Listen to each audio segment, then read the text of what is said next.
Hello and welcome to a special episode of Business Extra from The National. I'm your host, Eiten Zeerban, and today we are joined by Sean Sims, Global Vice President of Automation at Tetra Pak. Sean is here in Dubai for Gulf Food Manufacturing, the region's leading event for food processing and packaging innovation. With a deep background in automation, robotics, AI, and smart factories, Sean is here to launch a new portfolio of software solutions designed to help food and beverage producers tackle some of their biggest operational challenges. Sean, it is so great to have you on the show. Welcome to Dubai. Thanks, Atan. Great to be with you today. How are you feeling today with the jet lag and all? There's never a bad day in Dubai. Oh, I like that. I like that a lot. Okay, let's deep dive.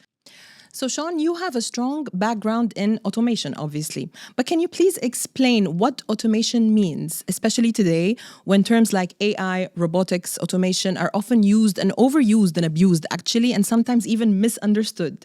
So, what does automation really mean in the context of food manufacturing, especially as we head into Gulf food manufacturing here in Dubai?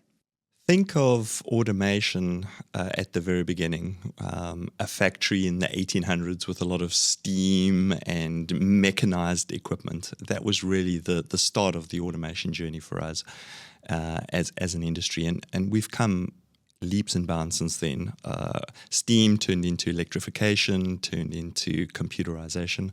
But at the end of the day, automation is focused on taking people out of hazardous situations and also removing them from highly repetitive, high-speed tasks and allowing them to focus on more complex decision-making. That's a very interesting and simple way of understanding a complex word, actually. Thank you for that. And of course, robotics is a natural evolution of that. And if you think about factories today, you will imagine a car manufacturing facility, for example, with a lot of automated robotics. But we have some more simple implementations of robotics as well that can really help humans execute their tasks more effectively and efficiently.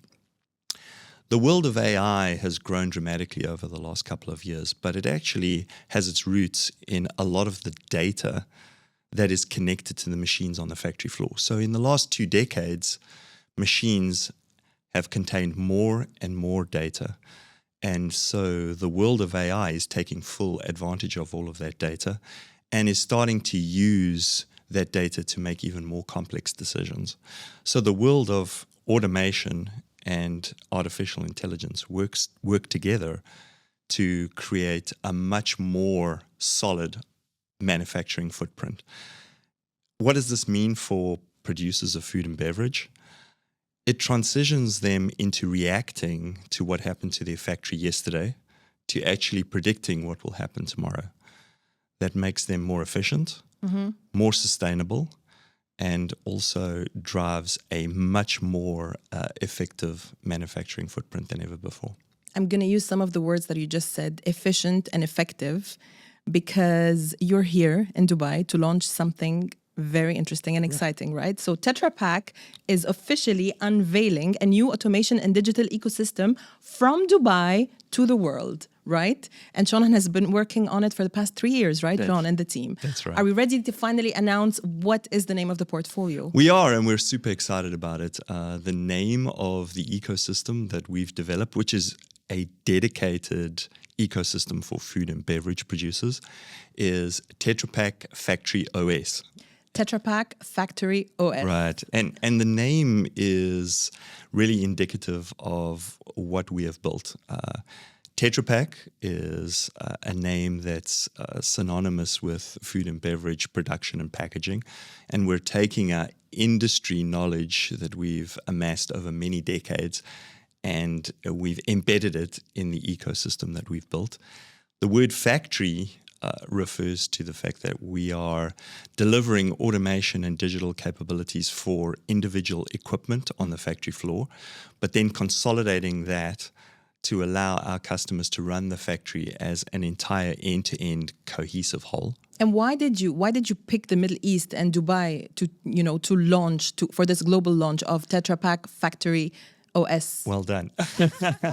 Got the name right. I'm going to write it just in case, because it's news after all. Right. For a couple of reasons. Dubai is obviously a global innovation hub, and Gulf Food Manufacturing is a premier event on the food and beverage calendar where a lot of food and beverage producers from around the world come together to showcase their innovations and learn from each other.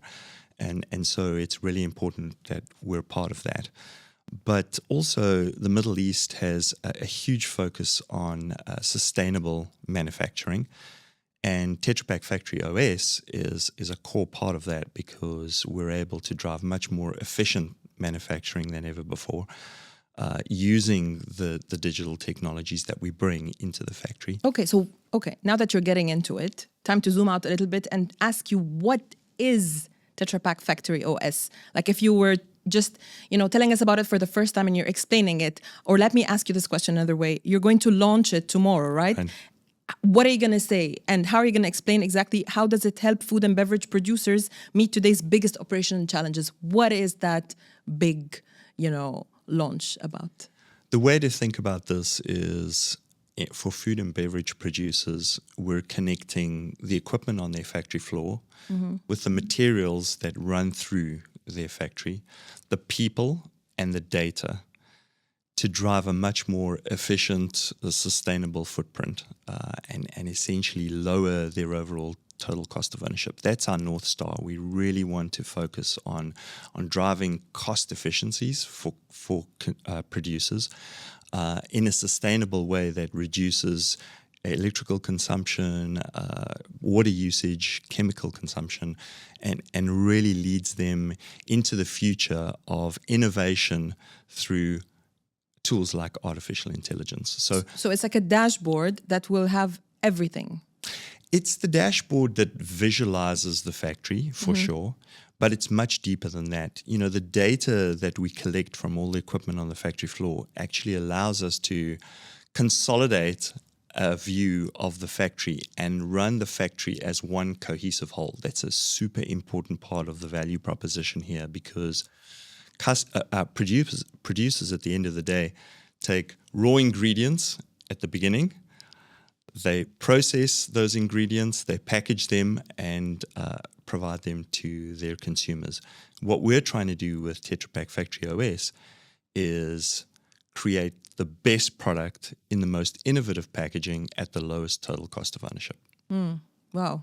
That's the mission I guess everybody wants to do, right? Right. But when you talk about data and all this data that's going to be available on Tetra Pak Factory OS, the one thing that comes to mind, the first thing that comes to mind is a video that I saw of yours. It's a Tetra Pak YouTube video. And you said having the right data at the right time eliminates guesswork and enables confident decisions, correct? But how can you break this down to us? Because as you're saying right now, I'm thinking data, and it's being used a lot. Can having too much data ever lead to data paralysis? Absolutely. And, at Tetra Pak, we really believe that data without context can be noise, really, and can actually distract you from making the next best decision in your business. So at the heart of Tetra Pak Factory OS is an in-context data engine that we've built that allows seamless data to integrate into a centralized data aggregation. What does that mean in real life? Well, when you're trying to build a digital twin with in-context data of your factory, it's very much like building a Lego model. Everyone loves Lego. You have to do a couple of things to get to the end state of the model. You have to take all the pieces out the box and put them in a pile on your table. So that's the data collection piece. That's what we do with all of the equipment on the factory floor. You have to prepare the data so you can access it effectively. You take all the like pieces of Lego of the same color or shape so that you can access them quickly. And then you start to figure out which pieces fit together in terms of the model, and you connect them together and you start building this picture of your factory. And that's really what we do with the data. We put it in context so that you can run your factory as a single entity across very important dimensions like production management, quality, how you manage your assets over the production cycle, how you capture all of the knowledge of the people working in your factory and make it available to everyone on the factory floor, even those young, more inexperienced operators that are coming through, so that they can get to value quicker. And then driving that in a very cybersecure way. I really like the example that you gave, because when you said Lego, that's first of all, when you said there's too much data out there and sometimes it can be noisy, that's so true. And it's the same thing when you bring in a new Lego box, it looks like, oh my God, there's so many Lego pieces, thousands and thousands of information or data or Lego pieces. But what you actually do is you break it up. You go piece by piece and you see break it down into steps, and that's exactly the solution that you're providing, Yes. And I mean, in any case of data overuse, or like if there's data paralysis, you just go piece by piece, and that's your advice. I really like that a lot. I like how you took it, and because for us, trying to imagine all this data or what happens in a factory, like you said, could be very complicated. But when you I just picture Lego, and you make it so much interesting and actually easy to picture. Wow, okay, I'm learning a lot today. According to Gartner's 2025 Enterprise Agenda Survey, artificial intelligence, AI, including machine learning and generative AI, is the top technology, obviously, trend for driving growth over the next 3 years, cited by 65% of respondents. Many face barriers like lack of data integration or data quality issues. How does Tetra Pak Factory OS help solve these data challenges for the food sector? We're talking challenges now. So there's a couple of things around AI that is super important, and we've taken the learnings of decades of working with our customers developing their smart factory strategies. The first one is you really have to take a step back and understand the problem that you're trying to solve with all of these AI tools. They're so powerful that you can get lost sometimes in the weeds of the complexity of the solution rather than focusing on the business problem. And those business problems can be varied. They can be wishing to digitize paper records for easier access. That's a very small use case, all the way up to trying to de-bottleneck an entire factory and make it more efficient. So focusing on the business problem that you're trying to solve is critical. Once you've done that, you then transition into making sure that you have the right data at hand. I talked about in-context data a little earlier. The oxygen for these AI tools is the right data that's been contextualized in the right way. And so we spend a lot of time being very intentional about building those data models at the equipment level and the unit operation level to make sure that we provide our customers with the right set of information in order to make them the best next moves for their factory. And then the final consideration is scale. As I mentioned, these use cases can be quite small to very large. And having an ecosystem that's scalable to meet you where you are in your digital transformation journey is very important. Before we move into how scalable and modular it is, I remember when we were talking earlier about the challenges some factories face and how they go and they try to invest in all these, AI tools that will help them solve or, predict the problems they're going to have. You mentioned a very, very nice example to that. And remember when you told me about the nail and the hammer? Absolutely, absolutely. And sometimes it does feel like that. It feels like people have this fantastic hammer and they're looking for nails. We need to turn that around a little bit and focus on making sure that we're solving the real problem in the factory. And we're using these advanced tools as a tool to actually solve the problem, not the other way around. So identify the problem before investing in the tool. Absolutely. If you find yourself with a very powerful hammer looking for nails, we're probably on the wrong road. I would suggest. It doesn't make sense at all. You look at your nails first, and then you go purchase the correct hammer. Right. I love that. I love that example. Legos and hammers. You're making automation very It's just simple. about Legos and hammers. Yeah, as simple as that. So I'm going to go back to you saying how the portfolio is modular and scalable, right? Tetra Pak Factory OS is both modular and scalable. Right. What does that mean for food and beverage producers here in the Middle East? Does that mean that they can start really small and then scale up, regardless of the size of the factory? Absolutely. And we've been very intentional in designing the ecosystem in that way because we need to meet customers where they are on their journey. And as I mentioned earlier, these can be quite small use cases to start. But what we are finding more and more in working with customers around the world is they start small, they see the value, they see the potential and scale. And that's been a very common experience for us all around the drive to reduce their total cost of ownership and drive a much more sustainable, efficient manufacturing footprint. Okay, so the goal is to get them to reduce the cost, but it is actually an investment from their side, right? If they were to invest into purchasing the portfolio, Tetra Pak Factory OS. Yes, indeed. It comes at a cost, right? So when it comes to that cost, what is the financial investment for the factories from their side? Like, how much is it going to cost them to invest? So when we look at working with our customers, food and beverage producers, in consuming a lot of these solutions, a big part of the investment decision is actually the return on investment.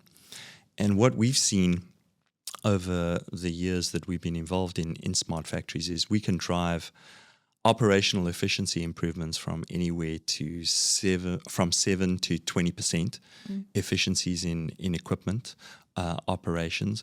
We can reduce waste by up to 45% inside the factory operations.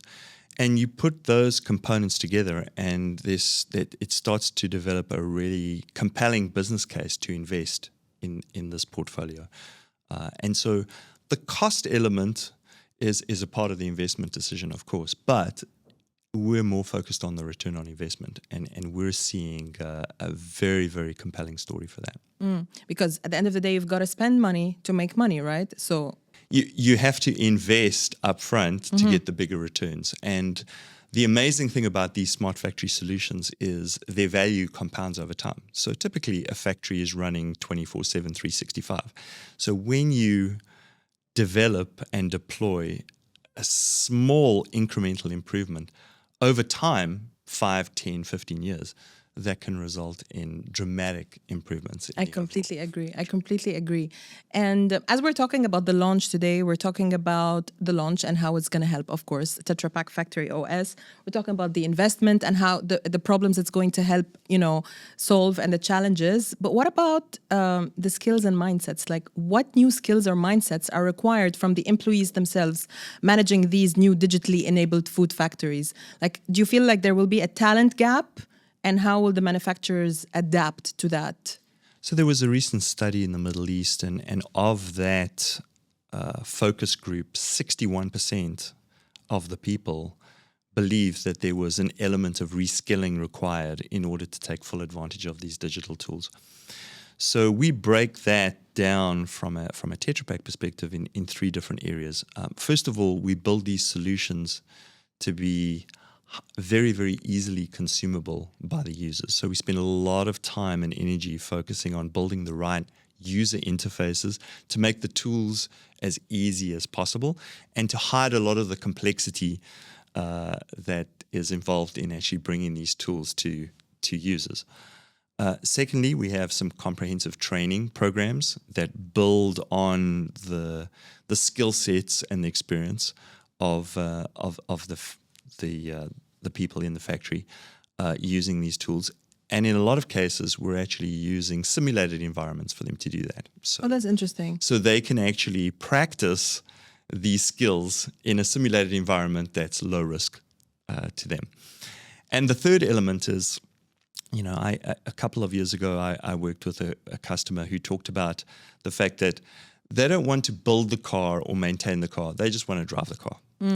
And so there's an element for us that's becoming more and more prevalent of Tetra Pak partnering with producers to actually run their factories better. And we have a very mature services organization around the world, many thousands of people that show up to factories every day and provide those services to close the skills gap and really drive a lot of value from the automation and the digital tools that we deploy in these factories. Again, incremental value in the factory that can compound over time.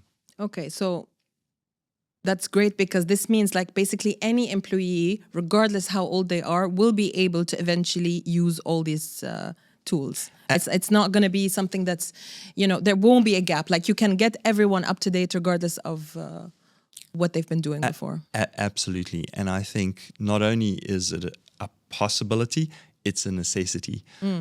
Coming into the new world with all of the innovations and the tool sets that are becoming available for people to make decisions, it's really imperative that everyone grasps the opportunity, just as we did with the internet 30 years ago. Yeah, it was scary when it came out, just like AI is now to some people. Exactly. And you look back at some of the... in those days we weren't doing podcasts, but interviews around the internet and people, struggling to understand what it is exactly and how it could affect their daily lives. Well, you fast forward 30 years and it totally changed the world. And I think that's where we're going with a lot of these AI tools and data in factories that's really going to change the game for food and beverage manufacturing. It is changing the game. And from what you're saying, I mean, I'm not in the food and beverage industry, and I'm excited about what's coming. But one of the biggest concerns is, of course, cybersecurity, right? And given that cybersecurity is an increasing focus area for business, what is the importance of cybersecurity to the deployment of these solutions? And how can food and beverage producers protect their data that is now going to be, going from here to paper to actually everything is now digital? Like, how do you protect it? So we have a mantra in Tetra Pak, if you can't protect it, you can't connect it. And that's super important because it really focuses our thinking on, first of all, building these automation and digital solutions with cybersecurity built in from the ground up. We then deploy these solutions against industry standards and best practices. And then we have a partnership ecosystem of technology providers that help us develop solutions that wrap around these smart factory deployments and protect them over the life cycle. So it's all around risk mitigation against cybersecurity incidents. You can read a lot of different reports around cybersecurity in the industry, but whatever report you read, you see double-digit increases in incidents year on year. And so cybersecurity is a very, very important part of the smart factory world. And the explosion of data really demands the need to secure these implementations. Going back to the Lego example, when you're busy building your Lego, yes, make sure that your dog doesn't eat any of your pieces because your model won't be half as good. And cybersecurity is very much the same. Secure your data. Make sure that you have a very, very security-first mindset, and you're able to protect that implementation. I like what you said. If you can't protect it, you can't connect it. So you keep it away from your dog, keep it away from whatever it is a threat, and you'll be okay, hopefully. Otherwise, you'll need Tetra Pak Factory OS for sure, for sure. I'm going to ask a question, and I have a feeling I already know the answer to that question. What are you most looking forward to at this year's Gulf Food Manufacturing? Well, you mentioned it earlier. We've been working on Tetra Pak Factory OS for a few years now. So, of course, as a team, we're really excited to bring that to the market and share the work that we've done. And it's been the result of many, many people around the world working towards this common goal. But for Gulf Food Manufacturing, it's a really, really important event on the calendar for us for two reasons. First of all, we can see a lot of the innovations that are coming through in a lot of food and beverage producers from around the world. And that's inspiration for the next evolution of what we bring into Tetra Pak Factory OS. And secondly, connecting with customers. A lot of our customers are here this week. And the ability to be able to share experiences and perspectives really deepens our appreciation of their challenges and puts us in a much better position to address them in the future. So many innovations and conversations and a big launch. Like, that's a lot to look forward to. Absolutely. I'm protecting my voice. I think by Friday I'm going to be hoarse. Yay. Well, it's a good thing we're recording this before all these conversations take place. Finally, Sean, for any food manufacturer starting out in the Middle East today or looking to scale their factories, what's your one piece of advice when it comes to selecting the right partner to support them in building their automation strategy? I think it goes back to the hammer and the nail story, right? You need to partner with a company that has deep industry expertise so that they can connect your vision as a producer and where you want to take your business and your factory footprint with an actionable roadmap. That roadmap will then lay out the technology investments that need to be made, but also the change management that has to happen in the organization to make those technologies work in the context of this new vision.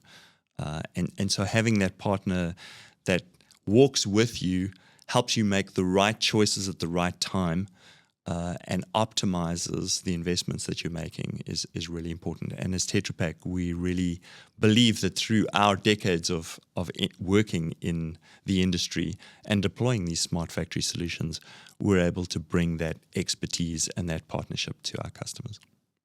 Sean, I learned so much from you today. Honestly, this has been so insightful.